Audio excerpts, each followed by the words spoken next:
다음 3회 문제 가겠습니다. 2018년도 3회 문제인데요. 고체 물질의 대표적인 연소 형태, 고체의 연소에는 4가지가 있습니다. 표면 연소, 분해 연소, 증발 연소, 자기 연소. 자, 지금 연소 형태를 쓰라고 했으니까 정답이 이렇게 되지만 이 어떤 물질이 연소하는지를 쓰는 경우도 있습니다. 그래서 표면 연소는 이런 것들이 해당하고 분해 연소, 증발 연소, 자기 연소 이렇게 된다는 거 보시면 됩니다. 자, 유황 옆에 액체의 경우 사료위험물이 증발 연소한다는 뜻입니다.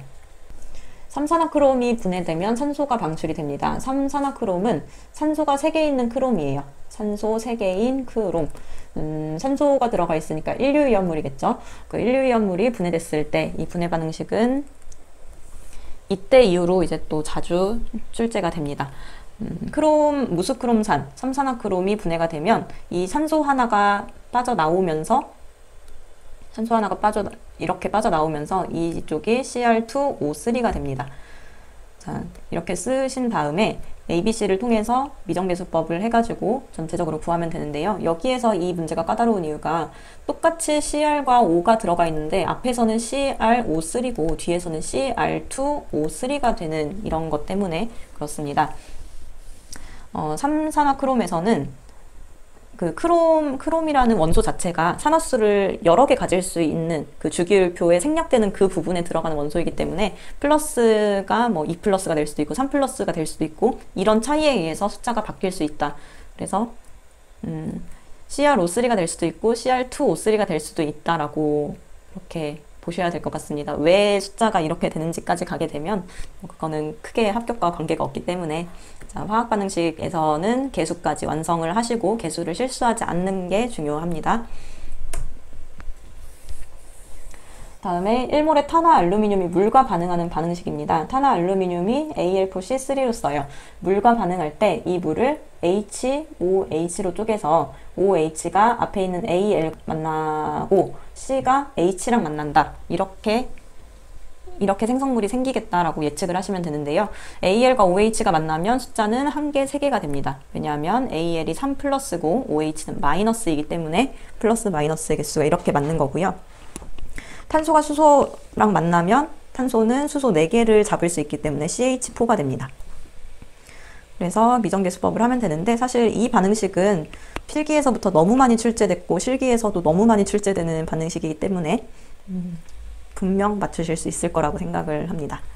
4번에 지정수량 200kg인 제 오류위험물 분명 4가지를 쓰라고 했는데요. 우리가 오류위험물 암기할 때 10, 진류, 100키실, 200 니니아 디히로 외웠습니다. 그래서 200에 해당하는 니니아 디히를 찾으면 되겠죠. 니트로 화합물, 니트로소 화합물, 아조 화합물, 디아조 화합물, 히드라진 유도체를 요약한 말입니다. 그래서 이 중에 4가지를 쓰면 되고요. 이 안에서 이제 좀 아조화합물을 뭐 아주화합물이라고 쓰거나 그런 경우에는 오답이 됩니다. 그래서 그 철자 같은 것도 틀리지 않도록 연습을 많이 하고 답도 비교해보고 이렇게 틀린 점을 자꾸 찾아 나가셔야 돼요. 자, 디에틸에틸의 연소 반응식은 쉬워요. O2랑 반응하는 거고 또 C나 H가 O랑 반응하면 항상 CO2나 H2O가 나오기 때문에 디에틸에틸을 정확하게 써주시고 CO2, H2O의 개수를 구하면 되겠습니다. 6번 문제는 이제 자주 출제되는 유형이 아니었어서 조금 어려웠던 문제입니다. 비중이 최소값을 기준으로 지정수량을 리터로 환산한다고 하면 질산은 육류위험물입니다. 육류위험물이고 지정수량이 킬로그램이에요. 단위가 킬로그램이에요. 근데 이거를 리터로 바꾸기 위해서는 비중을 사용을 합니다. 비중이라는 것은 부피분의 질량을 의미하는 거기 때문에 1.49kg/L가 밀도가 돼서 이거를 사용해가지고 300kg을 리터로 바꿔줄 거예요. 자, 300kg에서 킬로그램이 사라지려면 이 분모에 킬로그램이 있어야 됩니다. 그래서 이렇게 서로 약분이 되면 리터라는 단위만 남죠. 그래서 300kg에 kg/L를 해주는데 1.49kg/L이다 보니까 이 1.49를 아래로 내리고 그리고 리터로 하고 그래서 1.49분의 1이 됩니다. 비중은 고체나 액체의 경우에 물과 비교해서 물보다 얼마나 밀도가 큰지 작은지를 의미하는 겁니다. 그래서 비중이 1.49다. 이게 질산의 위험물 기준인데요. 비중이 1.49라는 것은 밀도가 1.49kg/L라는 뜻이 됩니다. 이 비중에서 밀도 갈 때 단위가 킬로그램 퍼 리터가 된다는 것이 중요해요. 킬로그램 퍼 리터가 되는 이유는 우리 편의점에서 물 같은 거 살 때 2리터짜리 물이 2kg 정도 되잖아요. 그렇게 해서 리터가 킬로그램하고 거의 같다라고 보기 때문에, 즉 그램 퍼 리터 이런 거는 어울리지 않기 때문에 킬로그램 퍼 리터라는 단위를 쓴다고 보시면 되겠고요. 그래서 킬로그램을 지워주기 위해서 1.49를 역수로 취해서 1.49분의 1로 한다. 리터만 남아서 숫자는 201.34가 됩니다. 7번의 다음 보기에 이류위험물을 착화 온도가 낮은 온도, 착화 온도라는 것은 발화점을 얘기해요. 이 발화점이 낮은 것부터 높은 순서대로 쓰는데, 사망할인이 100도씨고 정린이 260도씨, 마그네슘은 잘 발화하지 않는 482도씨, 황은 232.2도씨입니다. 자, 착화 온도가 낮은 것부터 이렇게 쓰는 거는 사실 어려운 문제죠. 이 모든 발화점을 안다는 게 쉽지 않아서 오답이 많았을 것 같은 문제예요. 근데 이 문제가 똑같이 출제됐을 때는 맞출 수 있어야 됩니다. 그래서 이 문제가 또 출제된다고 생각을 하고 사망할인은 100도, 정리는 260도 이 정도는 암기를 하시면 좋겠습니다. 자, 8번에 위험물 안전관리법령상 포소화 설비가 적응성이 없는 거를 모두 쓰는데요. 포소화 설비는 질식 효과도 있고 냉각 효과도 있는 소화 설비입니다. 포라는 것 자체가 거품과 물이 들어가 있는 형태이기 때문인데요. 거품은 질식 효과를 주고 물은 냉각 효과를 주고, 그래서 둘 다 쓸 수 있습니다. 자, 그러면 이 각각의 위험물들이 어떤 소화를 할 수 있는지를 생각을 해봐야 되는데, 철분의 경우에는 물이 닿으면 안 됩니다. 그래서 주수 금지를 해야 되고, 인화성 고체는 인화성 액체가 물만 쓸 수 있는 질식 소화만 할 수 있는 반면에 인화성 고체는 물도 쓸 수 있습니다. 왜냐하면 물에 가라앉아서 물을 뿌려도 질식 효과를 가질 수 있기 때문에 주수 소화, 질식 소화 두 개가 되고요. 황리는 삼류위험물이죠. 삼류위험물의 유일한 자연 발화성 물질이라서, 금수성 물질이 아닌 유일한 삼류위험물이라서 주수 소화를 할 수 있습니다. 그 다음에 알킬알루미늄은 삼류위험물의 금수성 물질이에요. 자, 보시면 알킬알루미늄은 금수성 물질이니까 물을 쓰면 안 되는 주수 금지에 해당하는 위험물이고, 오류위험물은 화기염금 충격주의라서 가염물과 산소가 같이 있어서 질식을 해도 효과가 없습니다. 산소를 차단해도 산소가 나오니까요. 그래서 가염물이 들어가는, 가염물을 이제 소화시킬 때 주수 소화를 사용하게 됩니다. 지금 이 표가 왜 주의사항이 이렇게 되고 게시판은 왜 이거를 쓰고 소화 방법은 왜 이렇게 되는지, 이 내용은 이론 때도 많이 설명을 드렸고요. 이 관련된 설명이 많이 있습니다. 합격족보 강의 때도 그렇고, 이 내용은 이해를 통해서 암기를 하셔야 되는 표입니다. 반드시 출제되는 내용이에요. 적응성이 없는 거 고르는 거니까 쓸 수 없는 거를 찾아보면은 철분 안 되고요. 알킬알루미늄 안 되고, 인화성 고체나 황린, TNT는 주수소화, 질식소화를 하는 거기 때문에 사용할 수 있습니다. 그래서 답은 철분과 알루미늄이 되겠습니다.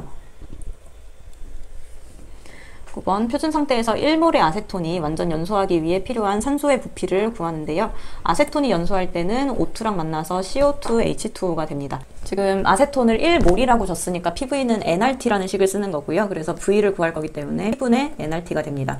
자, P를 1ATM이라고 준 이유는 표준 상태이기 때문에, 표준 상태는 0도씨 1기압을 의미해서 1기압에 해당하는 1ATM을 씁니다. 몰수는 문제에 나온 1몰을 쓰는 거고요. R은 0.082 ATM.L/몰K.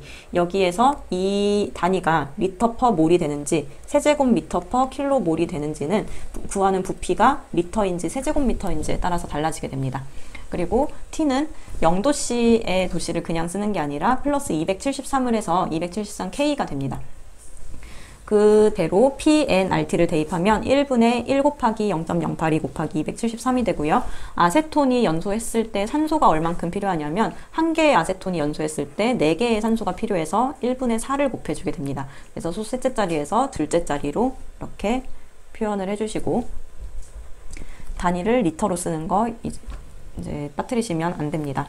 또 다른 풀이 방법으로는 표준 상태일 때 1몰이 22.4리터의 부피를 가지니까 아세톤 1몰이 반응했을 때 4몰의 산소가 필요하니까 4 곱하기 22.4로 해서 구할 수도 있어요. 둘 다 89.6을 쓰던가 89.54를 쓰던가 맞는 답이 됩니다. 10번에 다음 각 위험물을 시성식으로 쓰는데요. 아닐린의 경우에는 벤젠에 NH2가 붙은 거, 이것을 아민기라고 하거든요. 아민기. 그래서 벤젠에 아민이 붙은 것을 아닐린. 스틸에는 에틸벤젠에서 탈수소와 수소 두 개를 빼내는 이런 과정을 통해서 만드는 것 스틸엔. 그리고 아세톤은 왼쪽 오른쪽에 CH3가 있고 가운데 케톤이라는 작용기 CO가 있는 거. 그리고 아세트알데히드는 CHO가 있는 아세트 CH3입니다. 그래서 시성식으로 쓸 때는 이 끝에 CO나 CHO 이런 작용기들을 잘 나타내서 써주셔야 됩니다. NH2, C2H3 이런 것들이요. 자, 11번에 분말소화약제 주성분을 화학식으로 쓰시오. 분말소화약제는 화학식을 쓰던가 분해 반응식을 쓰던가 이런 문제가 많이 나오죠. 열 분해 시 발생하는 메타인산이 나온다는 건 3종 분말소화약제를 의미하죠. 그래서 NH4, H2PO4가 되겠고요. 기름화제에 사용하면 비누화 현상이 일어난다. 비누 만들 때 뭐를 쓰냐면 기름에다가 NaOH를 섞어서 만듭니다. 이게 비누화 반응이에요. 기름에 NaOH가 들어가면 비누가 되는데 NaOH랑 비슷하게 생긴 게 1종 분말소화약제입니다. 이게 사용이 되면은 Na2CO3가 물과 녹아서 NaOH를 만든다 이렇게 되거든요. 근데 비누를 만들 때 NaOH를 쓰니까 이 NaOH랑 비슷한 1종 분말소화약제를 얘기하는구나 라고만 생각을 하셔도 됩니다. 화학식을 쓰는 게 답이니까요. 그래서 NaHCO3가 답이 되겠습니다. 12번 지정수량의 몇 배 이상의 사료위험물을 취급할 때 자체 소방대를 설치하냐면 지정수량의 3000배 이상의 사료위험물을 취급하는 제조소 또는 일반 취급소에 설치를 합니다. 3000배 이상이라는 단어, 사료위험물, 제조소, 일반 취급소는 자체 소방대에서 꼭 들어가야 할 단어들이고요. 그 자동차가 한 대일 때, 두 대일 때는 뭐 지정수량이 몇만 배가 기준이 되는지 요 몇만 배 기준하고 화학소방 자동차의 대수하고 인원수 요 해설의 내용들은 반드시 알고 계셔야 되는 내용입니다. 13번에 위험등급 1, 2, 3등급 중에서 사료위험물의 위험등급을 고르는데요. 사료위험물은 사실 품명 자체는 굉장히 간단해요. 그 품명 안에 어떤 위험물들이 들어가는지가 까다로운 건데 품명 자체만 보면 특수이나물 1, 알코올류 2, 3, 4, 동식물류 이렇게 되고요. 제일 위험한 건 특수이나물 하나. 그 다음에 등급이 1석유류, 알코올류, 2, 3, 4, 동식물유류는 3등급이 됩니다. 그래서 품명 두 가지는 제1석유류랑 알코올류 이렇게 되겠습니다. 여기까지 보시면 되게 실기 문제는 계속 반복되는 게 반복되죠. 분말소화약제 계속 나오고 무슨 연소 반응식 계속 나오고 이런 식으로 되는데 같은 문제가 계속 나온다고 해서 뭐 설명이 같다 이게 중요한 게 아니라 백지에 내가 써봤을 때 정확하게 계속 정답을 쓰는지가 중요한 겁니다. 그래서 눈으로만 보지 마시고 꼭 손으로 많이 써보세요. 14번 문제입니다. 위험물 운반에 따라서 적재할 때 방수성 덮개를 덮던지 차광성 덮개를 덮어야 합니다. 자, 이때 오류 위험물은 어떤 피복으로 가려야 하냐면 방수성, 차광성 중에 차광성이 어울립니다. 왜냐하면 이 오류 위험물은 가연물과 산소 공급원을 같이 가지고 있기 때문에 가연물과 산소 공급원은 고온에서 분해가 돼서 이제 폭발할 수 있으니까 빛을 차단시켜줘야 됩니다. 그래서 차광성 피복이 되고요. 육류 위험물은 이것도 산화성, 산소가 많은데 이 산소가 발생하는 이유는 고온에서 뜨겁기 때문에 발생하는 거니까 여기도 차광성 덮개를 해줘야 됩니다. 이류 위험물 중에 철분, 금속분, 마그네슘과 같은 이런 금속 계열은 물을 조심해야 돼요. 왜냐하면 물과 닿았을 때 수소를 발생하기 때문에 물을 조심해야 돼서 방수성 덮개를 덮습니다. 그리고 제1류 위험물에서 이제 하나 더 기록을 해 놓으셔야 될 거는 알칼리 금속의 과산화물은 방수성뿐만 아니라 차광성 덮개도 덮어야 된다는 점입니다. 제1류 위험물의 알칼리 금속의 과산화물은 방수성 그리고 차광성 덮개 두 가지를 해야 하는 유일한 위험물입니다. 그래서 위험물의 성질에 따라서 빛을 차단해야 되는지 빛을 차단해야 되는 건 분해돼서 폭발하거나 산소가 발생하거나 이러지 않는지 그리고 물과 반응해서 가연성 기체를 발생하지 않는지에 따라서 덮개를 골라주시면 되겠습니다.